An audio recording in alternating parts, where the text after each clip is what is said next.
اور اللہ تعالیٰ یہ چاہتے ہیں کہ میرے بندے اپنے دل کو میرے محبت سے بھر لو. چنانچہ قیامت کے دن اللہ تعالیٰ بندے سے اس کا دل مانگیں گے.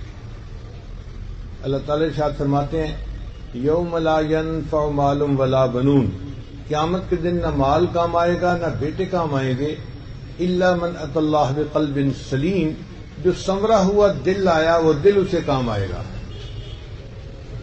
آج دنیا میں ہم گھر سے باہر نکلنے لگتے ہیں تو چہرہ دھوتے ہیں، اور جی میلے منہ سے کیسے باہر نکلیں؟ ہر بندہ دیکھے گا تو منہ تو دھو لینا چاہیے.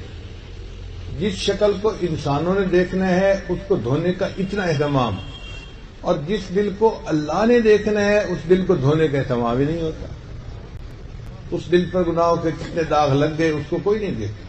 کپڑے پر ہلکا سا داغ لگ جائے عورتیں فوراً کہتی ہیں جی آپ کپڑے بدل لیں. داغ اچھا نہیں لگتا بھئی، کپڑے کا داغ اتنا برا نہیں ہوتا، دل کا داغ زیادہ برا ہوتا ہے، اور ہم دل کے داغ پہ دھیان ہی نہیں دیتے.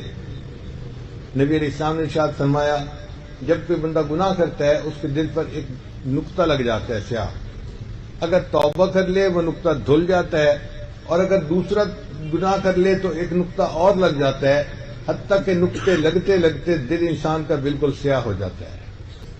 تو ہمیں اپنے دل پر محنت کرنی چاہیے تاکہ یہ دل سنور جائے اور اللہ تعالیٰ اس دل کو قبول فرما لے. حدیث مبارکہ میں اللہ تعالیٰ نے ارشاد فرمایا لا یسعنی ارضی ولا سمائی، نہ میں زمینوں میں سماتا ہوں نہ میں آسمانوں میں سماتا ہوں، میں مومن بندے کے دل میں سما جاتا ہوں. ارض و سما کہاں تیری وسعت کو پا سکے، ایک میرا دل ہی ہے کہ جہاں تو سما سکے.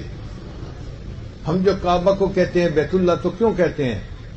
معاذ اللہ کوئی اللہ تعالیٰ وہاں رہتے ہیں؟ نہیں، بلکہ اللہ تعالیٰ کی تجلیات ذاتیہ وہاں پر وارد ہوتی ہیں، اس لیے اس کمرے کو بیت اللہ کہہ دیا جاتا ہے.